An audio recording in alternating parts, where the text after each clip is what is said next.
Miller Center report did a good job in this. They advance a proposition that I agree with.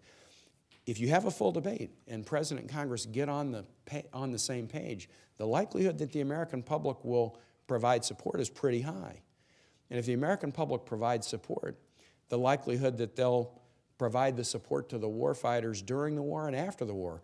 After the war, we have folks come home and they need treatment at the VA, often for decades, or other kinds of services. Well, look, if we've all reached a consensus that this is an important thing to do, then we're generally pretty reliable in meeting the commitments that we've made.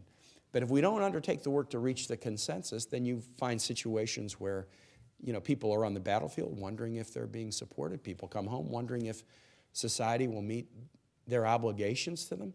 So I do view this as the most momentous decision that is ever made in American government. And, you know, it's sort of like if a Congress won't go on the board about whether or not to initiate military action, why even have a Congress to begin with? I mean, this is a critical thing, and in the absence over history of a meaningful process to forge a consensus between the legislative and the executive is a real weakness.